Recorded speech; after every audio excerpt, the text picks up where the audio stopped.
The Path is the Goal by Chogyam Trungpa Rinpoche. The Only Way.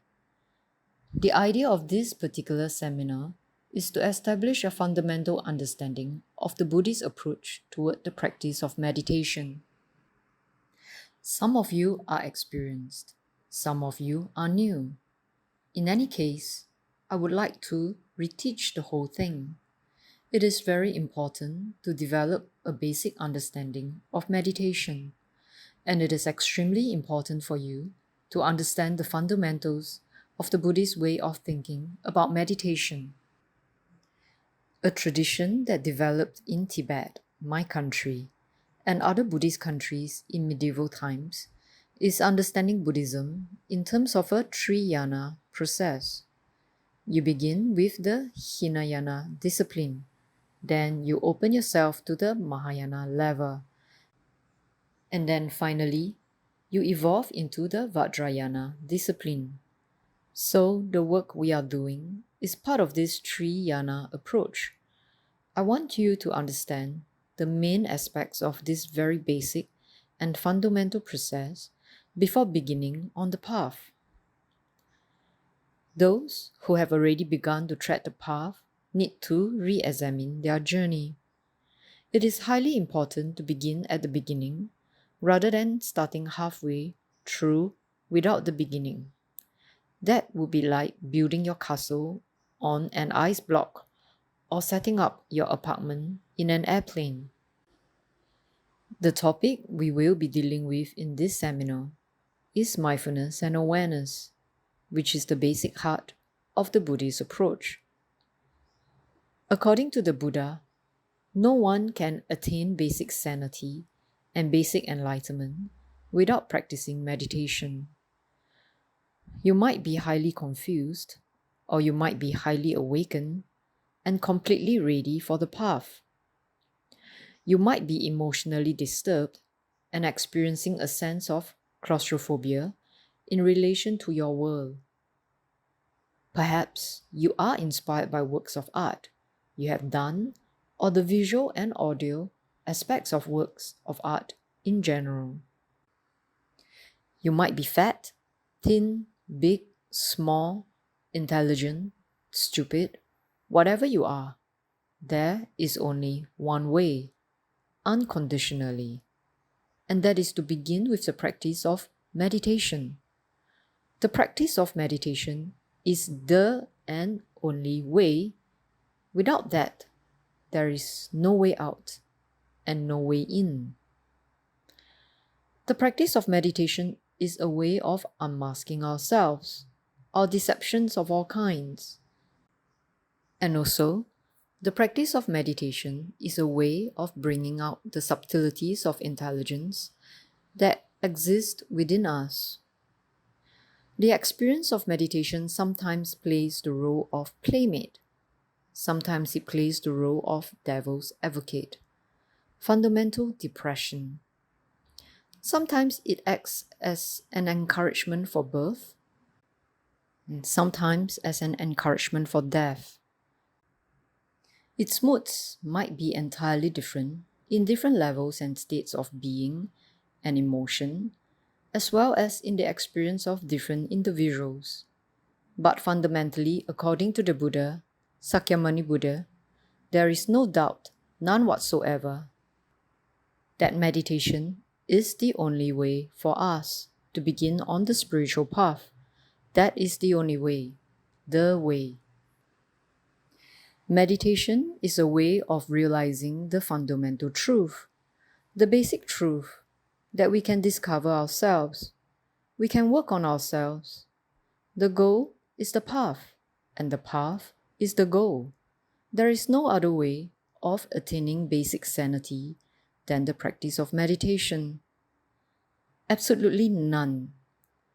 The evidence for that is that for 2,500 years, since the time of the Buddha, down through the lineage of enlightened teachers, from generation to generation, people have gained liberation through the practice of meditation.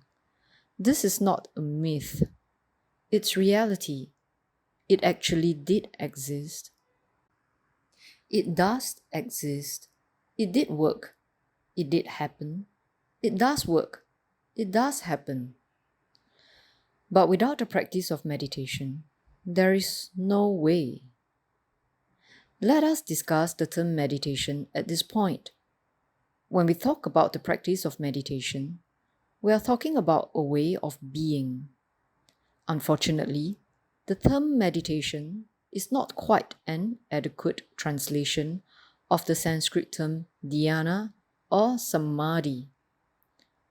Whenever we use a verbal form like to meditate or meditating, that automatically invites the question, what are you meditating upon?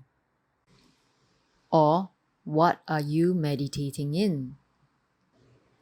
That is a common question that always comes up.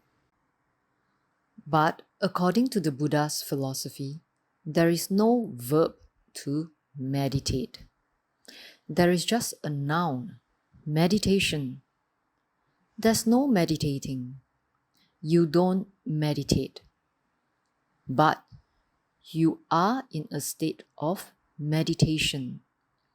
You might find it very hard to swallow this distinction. We have a grammatical problem here.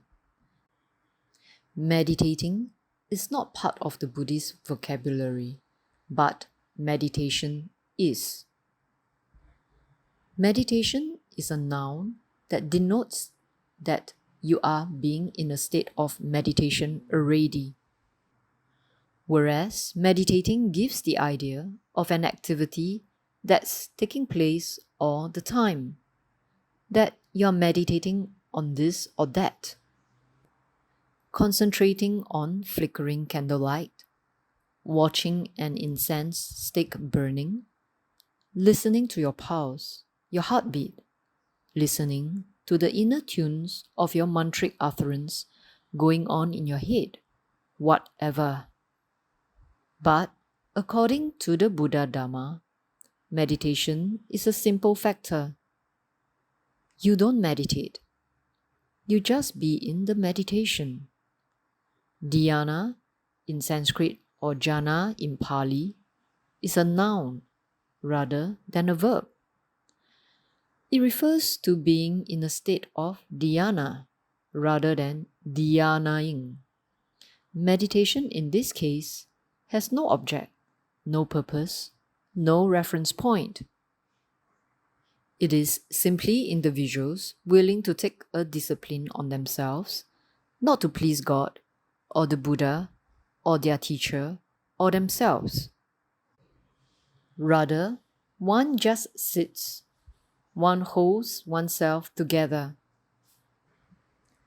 One sits a certain length of time.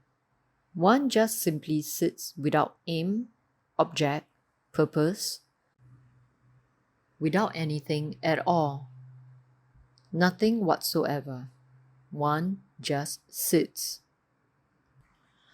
You might ask, then what does one do if one sits? Shouldn't one be doing something? Or is one just sitting there hanging out? Well, there's a difference between sitting and hanging out in the American idiom. The term hanging out means something like grooving on your sin, and sitting is just being there like a piece of rock or a disused coffee cup sitting on the table. So meditation is not regarded as hanging out, but just sitting and being, simply.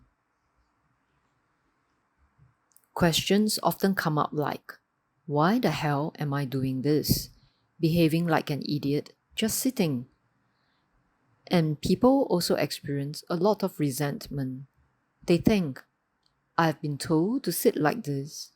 Somebody's making fun of me, taking advantage of my gullibility. Somebody has made me just sit like that. Just sit. I'm not even allowed to hang out. I have to just sit on my meditation cushion. But the instruction to do that is actually an extremely important, powerful message.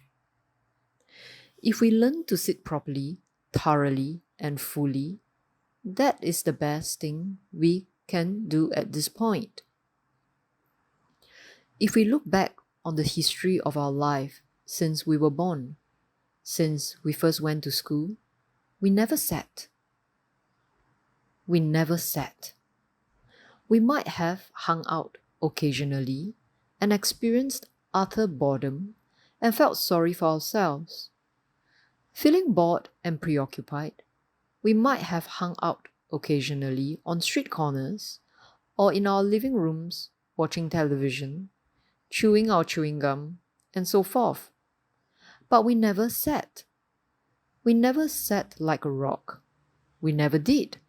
How about that? Here, this is the first experience in our life of sitting, not hanging out or purging, but actually sitting on the ground, on the meditation cushion. Just that to begin with, to say nothing for the moment about techniques or how you sit. Before we discuss techniques, let us point out the merit, punya in Sanskrit, the very merit and sanity and wakefulness you are going to get out of this, out of just simply being willing to sit like a piece of rock. It's fantastically wonderful and powerful. It overrides the atom bomb. It's extraordinarily powerful that we decide just to sit. Such a brave attitude, such a wonderful commitment is magnificent. It is very sane, extraordinarily sane. We usually don't sit on the ground. We sit on chairs. The closest we get to just sitting is when we sit still for 10 or 20 hours as passengers or drivers in our cars. But then we are entertained by the road, by the traveling, by the speed. We think we are sitting, but still we are getting somewhere. We are still traveling. Apart from that, we have never known actually sitting on the road properly and thoroughly and fully like a rock, like a sitting Buddha.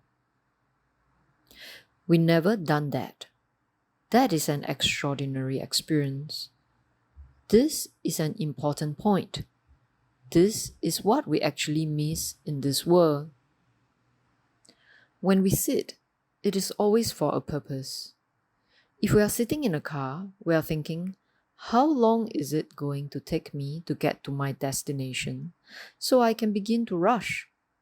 We count mileage, note the speed of our car, watch the speedometer. We sit for a purpose.